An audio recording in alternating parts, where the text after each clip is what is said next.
What we think we're doing just for our muscles in the mirror is actually building a better brain and building better bone. There's so much to connecting the whole human body. So you frame aging not as a decline, but as a superpower.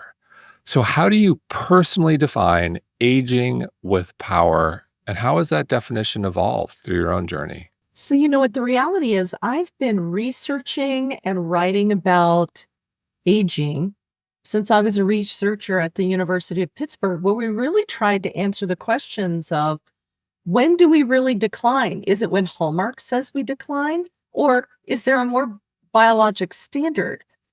Can we keep our muscle? Can we keep our bone? And most importantly, can we keep our brains, right? And the last question I tried to answer was why. So when we started trying to answer those questions, we still lived under the studies, and there studies like this are being produced all the time. They're air quote population studies where you take a random sample of the US population and you say, oh, this is what happens when you age. But what do we know about the US population? Not your listeners, but in general, 70% do no form of healthy behaviors, let alone exercise any day. So I never believed that we really truly understood how aging could be a superpower until we started studying these people and found that mere mortal athletes do not slow down significantly until they're in their early 70s. And that there's a lot of reasons for that. It's not 50 like Hallmark would have you believe, that we can retain our muscle, that we can retain our bone. And lo and behold, using the same kind of concussion tools that we use on young athletes, we can retain our brain, all with lifestyle choices. And so that has informed my thought all for decades, right? But now that I'm sufficiently old, Sufficiently old. it is sufficiently old. It is where I'm living right now in terms of, I mean, I'm having thoughts of, well, at what age do I really retire? Do I want to retire? Because then what happens? And blah, blah, blah. You know, those kind of questions don't happen when you're 30. But aging is a superpower. And my thoughts have changed in that no matter what age I want to do what I want to do when I want to do it. I don't want to have to not go places, or if I don't want to drive a car, I'm not going to drive a car, but not because somebody took my license away, right? And even now, if I want to go out and do a Spartan race, or I'm thinking about going and doing one of those, what are they called? The Hydrox things. Yeah, high rocks, all the rage, all the rage. All the rage. I'm like, okay, I'm not that old because I don't think of myself as old. I think of all the wisdom I've learned, all the lifestyle things that, I know you and I both believe in. I think that empowers us to live in a different way than we saw our parents do. Well, you're not that old. You're in your 50s, aren't you? I am in my 50s, and I don't feel that that's old at all, actually. But that's not what society traditionally would have you say. When I wrote my first book, I'm looking at it right now. I think it published in 2006. It was called Fitness After 40. And do you know that the 40-year-olds couldn't even look at that number on a book cover? And I had to switch the words I used to thrive, right? But now if we're not 40, we're not even old enough, right, for the national zeitgeist. So, look, I think everyone wants to live a healthy, vibrant life, and that is the goal. And I like how you break it down: muscle, brain, and bone. And you also, so we've got muscle, brain, and bone. And then you also talk about in the book, which is fantastic. It's called Unbreakable. Everyone go buy it. We'll link to it in the show notes. These 6 time bombs of aging. So how should we think about what are these time bombs, and how do they relate to muscle, brain, and bone? And how should we approach this? So we can age powerfully, as you say. First of all, we have to know what's coming. If we do not know what the biology is happening normally in our bodies, we can't get in front of it. So the hallmarks of aging were published decades ago, and they went from 6 to 12 to 13. These are the normal metabolic consequences of your body's cellular metabolism. We create free radicals. Our mitochondria get older. Our stem cells become less stemmy. They're less able to divide, right? we become more chronically inflamed due to a variety of gut changes and stress in our lives. Our telomeres, that's a hot topic. Our telomeres shorten just because you're living another day. But the reality is that those hallmarks of aging happen, but how they happen, how fast they happen, can you thwart the progression of all these things by the lifestyle choices we make? There's some good science that we can do that, not just for the general population, for both men and women, but women age biologically very different than men. And so when we consider these things through the lens of women's aging and the role of estrogen, that's why I wanted to get in front of it, explain what it was so that we have an understanding that this is not just another six-week exercise protocol, because everybody gets so sick and tired of yet another program, but truly understand at a deeper level. Oh, okay. Hallmarks of aging happen. Time bombs of aging happen. If I understand the science, how can I get in front of it to create shields, right? How can I shield myself against rapid progression of aging? That's what I was trying to do in the first section here. So if I'm a woman listening, you've got my attention. What are some of the foundational protocols or practices I should incorporate into my everyday life as it relates to muscle, brain, and bone? Yeah, so you know what? The thing I start out with may be surprising to people. I don't jump ahead to physical resilience, although I do spend a lot of time in the book really prescribing in a systematic way how I treat my patients now and the people who work with me. But I start with mental resilience because I'm going to tell you for sure, growing old is not for sissies. It can get hard if we don't build with our physical bodies the mental resilience to understand that what worked when we were children, our 20s and 30s, right?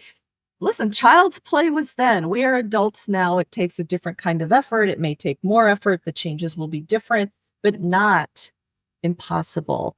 So building the mental resilience starts with, believe it or not, harnessing the wisdom of our age. What do we value? What do we want 97 to look like? Because if I know that I want to do what I want to do when I want to do it without being dependent, then that's going to inform what I do now.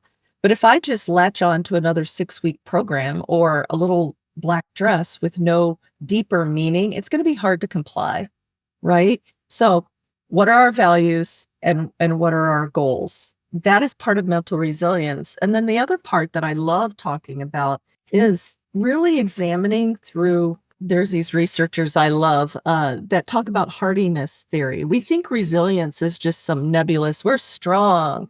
There are multiple kinds of resilience as we're working, because remember, aging is hard sometimes.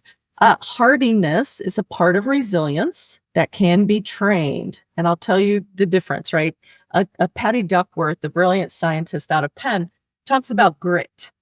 Grit is a part of resilience that is just, I'm going to go, I'm going to go, I'm going to go, I'm going to go until I can't go. I'm just going to persist. Hardiness is the thought of resilience that I can train that like a muscle. I'm going to give you 3 examples. There are 3 examples of hardiness. There is how do you take control or not? With aging, you could come up against some time bomb of aging and say, oh, this is inevitable. I can't do anything about it. I'm just going to sit here like a mushroom and take it. Or you could think, you know what? I have control over my lifestyle. I have control how much protein I eat. I have control of, do I lift weights? I have control over contributing to my muscle brain axis, which was the real point of your question. But it's so important, this mindset of, do I have control? The next C is commitment. Am I committing to living longer, better? Because sometimes it's easier to sit on the couch. I do many interviews where people are stuck on the max min principle, and I get that. We want to do the minimum thing. It happened today. Minimum thing and get the maximum out of it. And that is human nature, but that doesn't always work. How committed are we to living better, longer? And then finally, do we see roadblocks, time bombs as challenges that we can move against, or simply as overwhelming? And I started with mindset here because I think that is all part of building resilience for muscle, bone, and brain. Only after we are working on the mental resilience that I just talked about can we pivot to the physical resilience, right? And so I prescribe this in a very systematic way, not as a plan, but as a lifestyle. I want this just to be the way people live, because when we build muscle, muscle is not just what we see in the mirror, the beautiful cosmetic things. Muscle is a metabolic organ. Muscle is secreting all kinds of hormones and proteins, such as irisin, galanin, that are talking all the time to bone. Bone is also secreting all kinds of proteins. Bone is not just structural, holding up our muscle. Bone is a metabolic endocrine organ, which through osteocalcin, a protein it makes, connects to the brain. Better bones make osteocalcin, which goes to the brain to help us make a brain-derived neurotrophic factor, which builds neurons, right? So these three things you've identified are all connected, not because they inhabit the same body, but because they are biochemically communicating all the time. So what we do, what we think we're doing just for our muscles in the mirror of the gym, is actually building a better brain and building better bone. And that is the long way of saying, there's so much to this. There's so much to connecting the whole human body. Look, it makes a lot of sense as it relates to why you started with mindset, with muscle, brain, and bone, because there's a lot we can control there. If you look back in history, there was almost an acceptance of aging where it was inevitable. And what I think is so interesting and exciting is right now there's a resistance, if you will. There's an acceptance that I am getting older, but and I think it's this blend of acceptance and resistance, because it's an end. I need to work harder in the gym, whether it's doing resistance training or working on my VO2 max, because if I don't, there will be a decline, but it is not inevitable. And I think that is empowering to men and women. And I think we're seeing it's a seismic shift, and muscle, brain, bone are so incredibly important as it relates to mobility. And we all know the data. Once you lose mobility and you lose independence, your life becomes incredibly shortened. It does. And there's a line in the sand. We've probably talked about it either offline or when we're on other things, but the line in the sand called the frailty line, which is the VO2 max number, which your people are very aware of, after which you can't get up from a chair, and vis-a-vis the toilet. And somehow then you have to end up in assisted living, right? We never want to reach that point. And I'm just going to call out, and we're going to get back to muscle, brain, and bone. Your VO2 max is exceptional. That's right. We have talked about this before. But I want to make a point of it, because I think, look, it's on my Whoop now. I'm working on it. I think it's crossed over to wearables, that you now don't have to go to a university lab and run yourself silly to exhaustion or we're throwing up. Yes. Yeah, exactly. I will do a lot of things, but I was never going to sign up for that. I think it's incredibly enlightening for people to see where they are. And yours was 50 at age 50. Do I have that right for a woman? That's the top 1% of 1%. Is it? It's gotta be. It's high. It's high. I am 50 and my VO2 max is 52, but I'm a man, and that puts me in the top 3 to 5%. Women are traditionally lower. Your resting heart rate is 40. So I know I've seen that. Tony, this isn't about, but that is exceptional for a woman at age 50 to have a 50 VO2 max. Well, and part of that is genetic, right? We get some of that from our protoplasm. Part is I was an endurance athlete. I'm trying to explain. I don't know, right? But it was the kind of test where I was almost throwing up. So I did, it was the important test. So your husband's an ex-professional hockey player. Do you ever rub that in, that you probably have the higher VO2 max? No, because then he continues to roll along with a resting heart rate at 62 of less than 50. So I can't compete with that. Yeah, mine is not that. Okay, so I'll go back to muscle, brain, and bone. It's such a core part of your framework, building muscle. As you said, you have to lift heavy, you have to eat protein. And I think we're all learning more about this every day. You have to supplement with creatine. More specifically, there's been a lot about upping in the dosage from 5 grams to 10 grams, especially if you want those, we talked about muscle, brain, and bone. If you want the brain and bone, up the dosage. So can you talk a little bit about creatine dosage and how you're incorporating it into your personal life and what you advise? Yeah.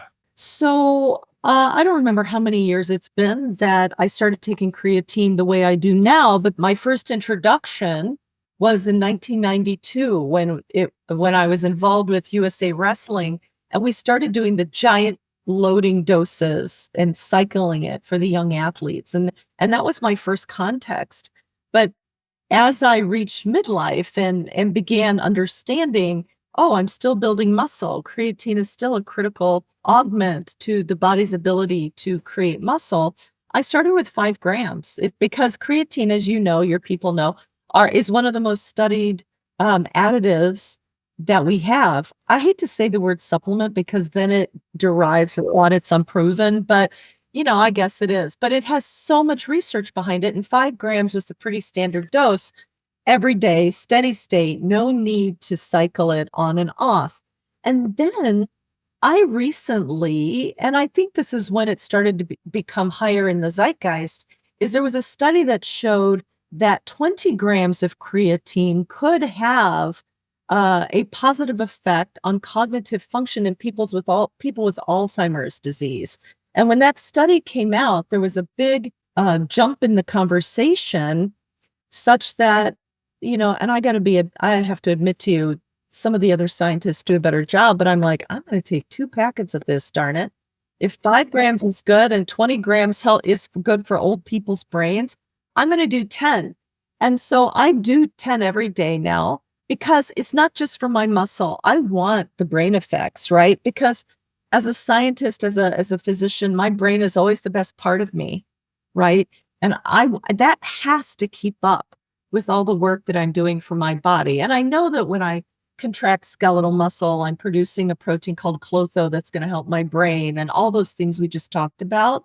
But if creatine, so easy. And to clarify for those of you listening on my channels, it's not creatinine.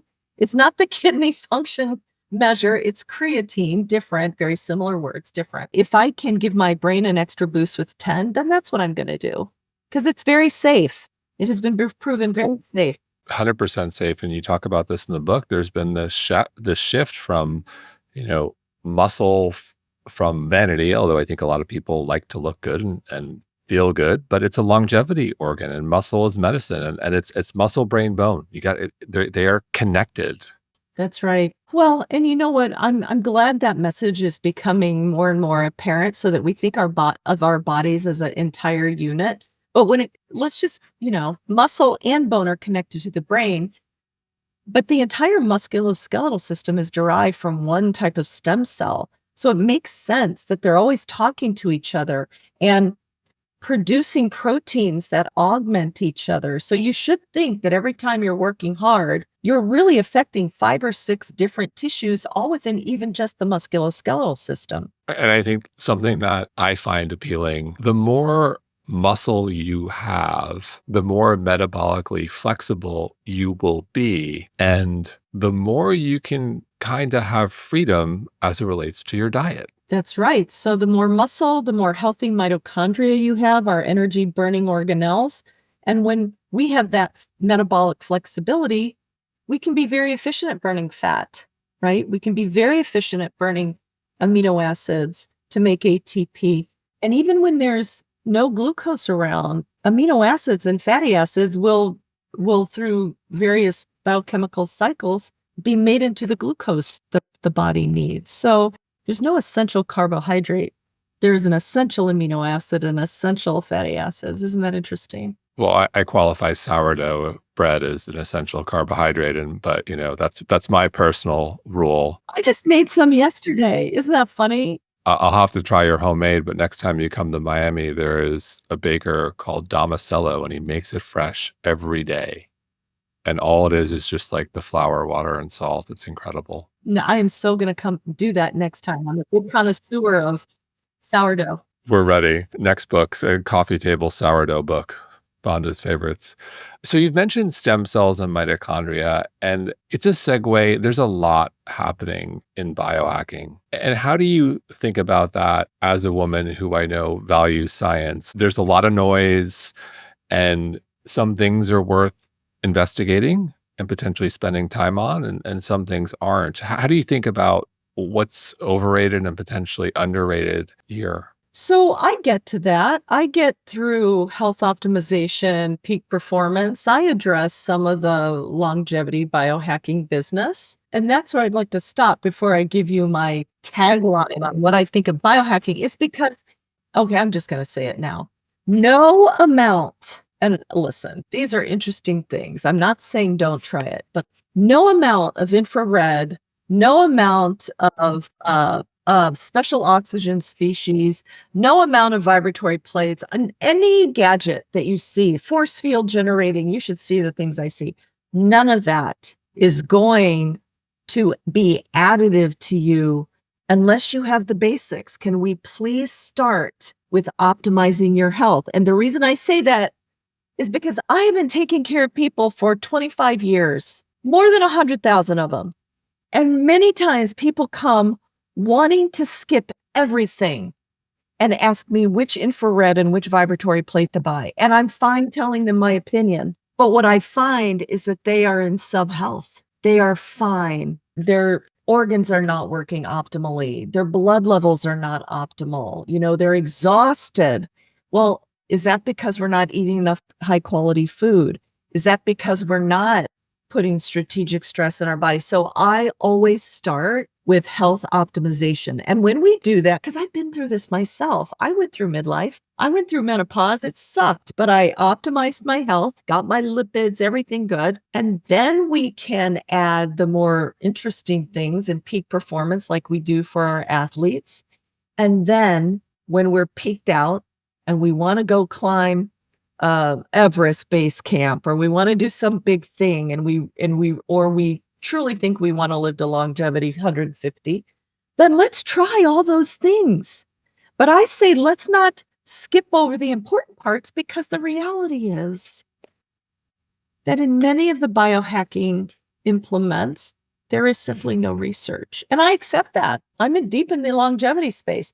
I accept that this is evidence influenced. But that's also why I insist that we start with evidence-based optimizing health and progress to peptides that are tested in rats. I'm okay with that. Buyer beware, but not until we optimize health. Jason Walkup here, founder and co-CEO of mindbodygreen and the host of the mindbodygreen podcast. Please subscribe. You'll never miss a show and you won't regret it. And just building off of that, 100% agreed. Let's say I'm doing all the right things. I am very healthy, but I'm looking for something extra as it relates to increasing my health span. What should I consider? What should I not consider? So when we come out of optimized health, some of the first things that I add on to, let's just take aerobics. We're building a big cardio engine, right? So people are doing the base training and the sprint intervals. The next thing I add is I layer in the hateful VO2 training, right? The 4 minutes as fast as you go, 4 minutes recovery once a week to make an impact on VO2 max. If you're not doing that, that's what I add next. I start measuring things like senescent cell load. How many senescent cells, those zombie cells in our body who are no longer doing mature cell happy things and are too sick to die, that are just floating around secreting noxious cytokines, what is my load of those? Because those cause inflammation and sometimes cancer. How do you measure those? There's several ways. I measure by an indirect method by measuring something called beta-gal. There's a research in the blood. There's a researcher that I've worked with for 20 years who's now in Vail named Johnny Huard. He measures it directly with, I think it's PCR in his lab. So he counts cells with cell surface markers for senescence, and I use beta-gal. And then there are some supplements like Fisetin and Quercetin that he has done a lot of research on that shows you can decrease senescent cell load. That is a performance and longevity additive. The other thing I look at is intracellular energy in the form of NAD+.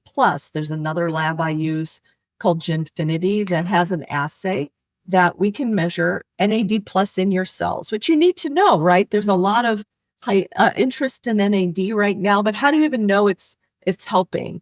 Well, you have to measure it. So it's another blood test that I add on after our general health is optimized. I measure inflammatory labs. I measure total oxidative capacity, the meaning how able is our body currently to remove oxidative stress, which comes with normal metabolism. Then based on those more advanced labs, we can add supplements. We can focus on recovery and stress modulation, those kinds of things. And then I'm not opposed to sharing the data, having people consider the kinds of peptides they come to me wanting. And I talk about that a little bit in the book, although I don't spend a lot of time. As long as people understand that, I'll give you an example. They're not evidence-based, they're evidence-influenced, and often the evidence is from rat models, which is not all bad, it's just not human, right? So because I am a practicing orthopedic surgeon, I have lots of parents coming to me when their kids hurt, and they've heard from a friend of a friend in the performance space or the MMA fighter friend of theirs that they're like, you got to give my kid BPC 157. Yeah. Yeah, right? I'm like, well, tell me why you want that. Oh, because John's best friend was an MMA fighter and he swears by it. I'm like, okay, well, number one, These MMA fighters. yeah, it has been proven or Army Rangers.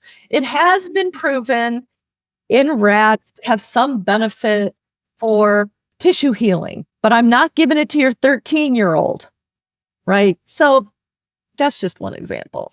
BPC 157 specifically, I feel like I see everywhere now.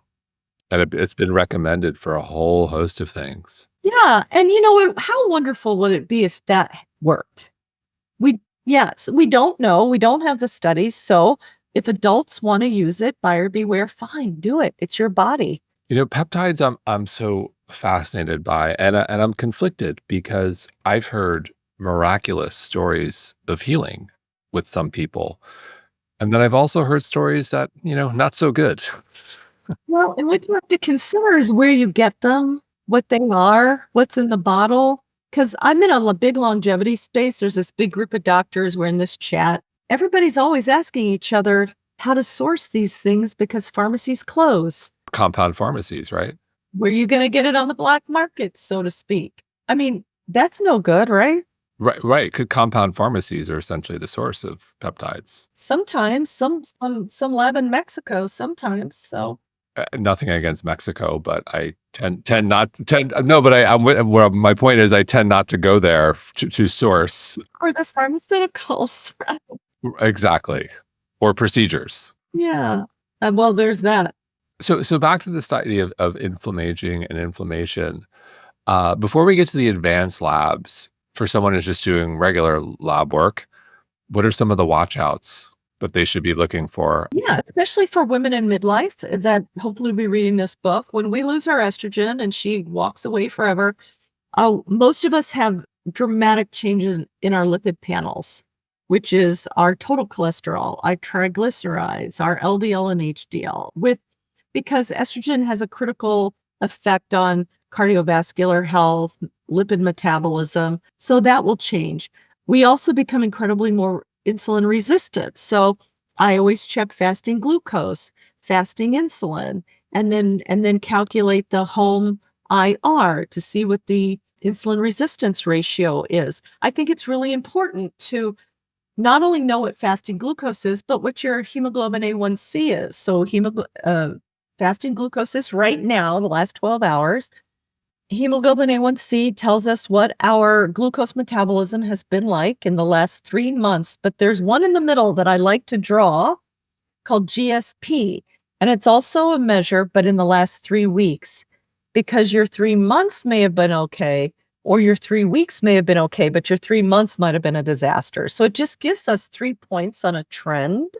And then if you want to be insane like I am, I started out my CGM, I've got one on today, as a 3-month experiment. And almost 2 years later, I'm still so addicted to my data about what food does to me that I still have it on. So lipid labs, glucose labs. We want to know that our basic metabolic, is our heart working? Are our lungs working? Is our kidney function good? Just basic things you would get in your doctor's office. So what are some of your personal anti-inflammatory practices that are non-negotiables for you? Yeah, I don't eat sugar at all. I don't eat simple sugar at all. Really? No dessert? You may see me, maybe I did this when I was at your last event, but I may eat a bite once in a while. But I no longer eat whole wedges of cake or aside from now I'll tell you my simple carb story with sourdough.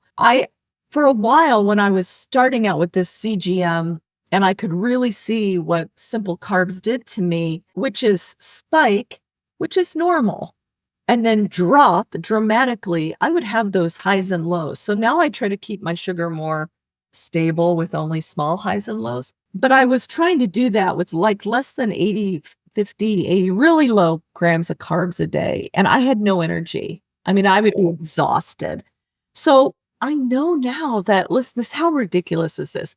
60 grams of sourdough bread in the morning with my avocado and egg white omelet gives me enough protein, enough fat, and enough carbs to make it through without that significant energy drop, right?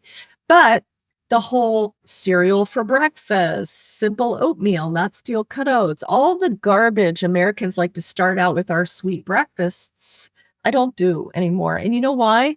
It's because on those rare occasions, like maybe I took a few bites of dessert, I can feel it immediately. The next day, I'm sluggish. My body hurts again. I feel the inflammation. So no sugar. I do eat carbs. I eat fiber carbs. I really am conscious. So no white potatoes. I eat sweet potatoes. You know, my husband will make baked potatoes for the family and he makes me a baked sweet potato, bless his heart, so I can have the fiber. So that's one.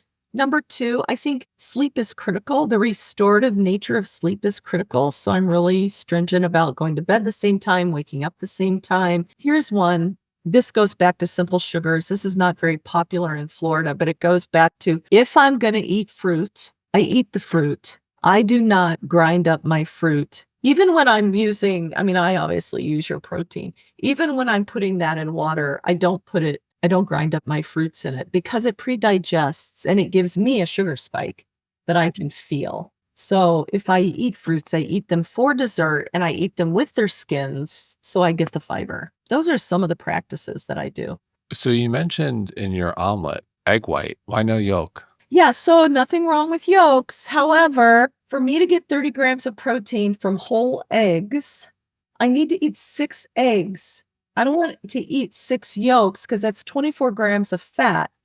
I'm not opposed to egg yolks, but so if I eat whole eggs, I'll eat 1 or 2 and I'll make up the rest of the protein with egg whites because I'm getting my fat from the avocado. Ah, interesting. Okay. Yeah. Interesting. So is there anything what I love about you is you're no BS, you're a straight shooter, and you've been doing this for a while. You've seen a lot. Yeah. Is there anything recently you've changed your mind on? Well, this is kind of old news. I changed my mind on the way I personally do cardio and the way I prescribe it for other people. Something that I've added very recently, probably within the last year, and wrote it into this book that I've always known about is I've added foot speed to everybody's exercise regimen, right? So we lose type 2 muscle fiber as we age, right? So we lose our quickness. That's why people don't like to sprint, but I like to sprint. So without the foot speed, you're going to trip over the curb or you're going to trip over your cat or you're going to, the bag that you sit next to your desk. But if you are nimble enough, then you'll just hop right over it. That has to be retrained. So it just so happens my office is in this Taj Mahal Performance Center, and we have an Olympic speed and agility coach. So one day I went to her, I'm like, Coach B, you've got to give me a bunch of regimen for me to teach my women how to regain their foot speed. I train everybody now.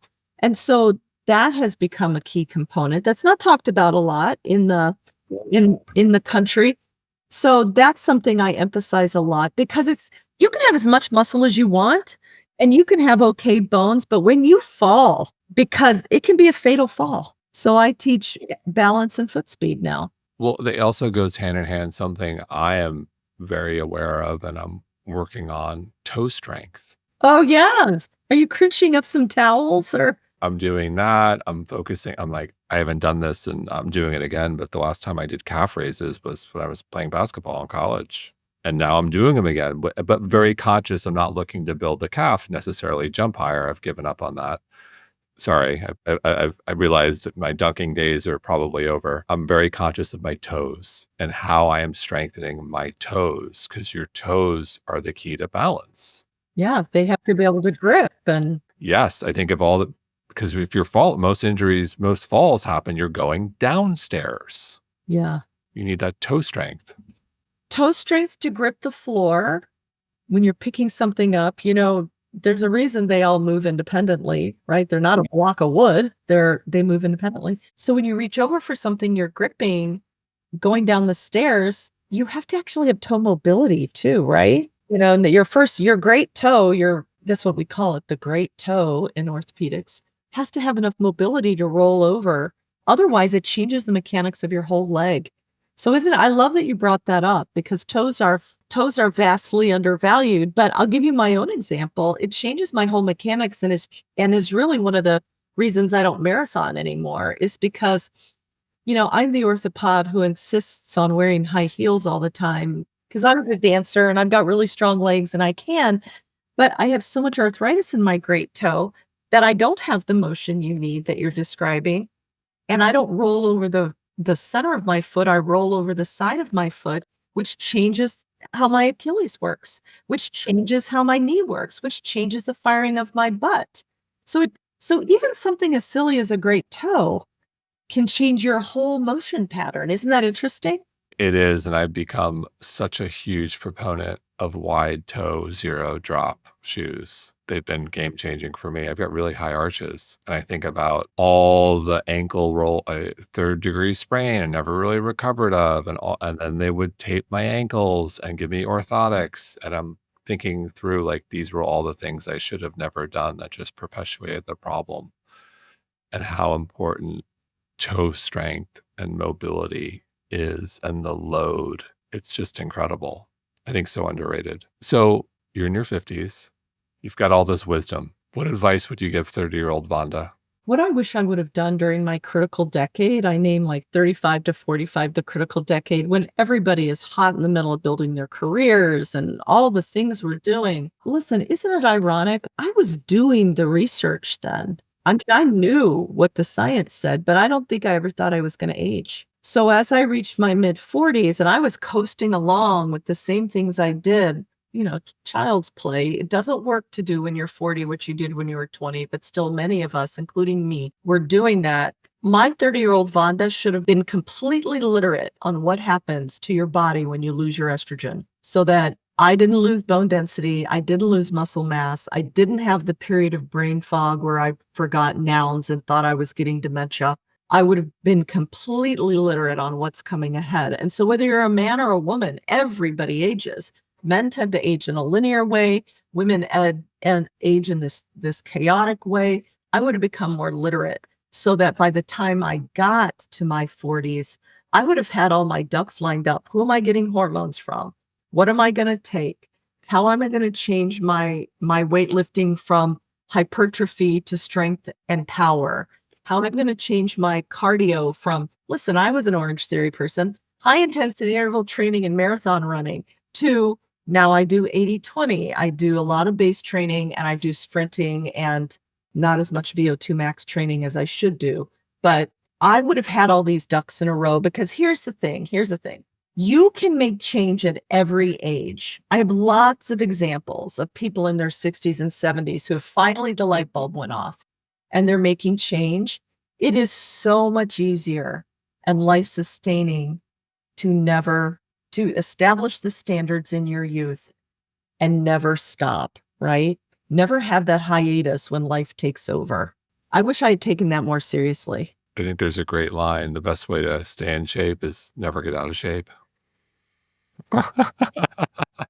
That is so true. Do you know, God, I am the worst example. After every marathon, I was so sore. I was always very sore after my marathons. And I take the week off and I would let myself get totally not in shape. I mean, I'd have a base. I'd let myself untrain to a base of 6 miles. And I always, when I started training again, thinking, "What the F? I could have just kept my base." So I think that's not an uncommon story. And I think that that's something I feel more as I've gotten older. Latest example, we were away for 2 weeks with our kids, and I didn't really get in cardio, and my VO2 max dropped pretty I was active, but, 2 weeks. So, now I'm getting back into it, and I notice when I'm rowing, oh, I'm really a little harder to get to zone 5. Not happening today. It's just 2 weeks. Oh, you're so sad to have to make it up. Yeah. But I will, and, again, it comes back to mindset, I'm not a victim, this was the choice I made. I will get there, but, next time I maybe will work a little harder when we're away to find that rowing machine or hill or something so I could keep going. That's it. So there's so much great wisdom in the book. Everyone should buy it. It's called Unbreakable. We'll link to it in the show notes. Other than pick up the book, what's one piece of advice you have to someone listening that they should absolutely incorporate today that's going to have an impact? If you are using mamby-pamby pink weights or blue mamby-pamby blue weights and are afraid of lifting to failure at heavier weights, I'm going to ask you to not buy yourself the silly purse or new socks or underwear. I'm going to ask you to invest in your future by getting a trainer or nutritionist to guide you through this process. Don't waste your time and money anymore on things that are perishable. Invest in yourself. Don't waste your money or time on the small weights or whatever it might be. Get in there. Get in there. Let's work hard because, again, aging is not for sissies, but it can be amazing. Well said, Vonda. Thank you so much. Always a pleasure. You're welcome.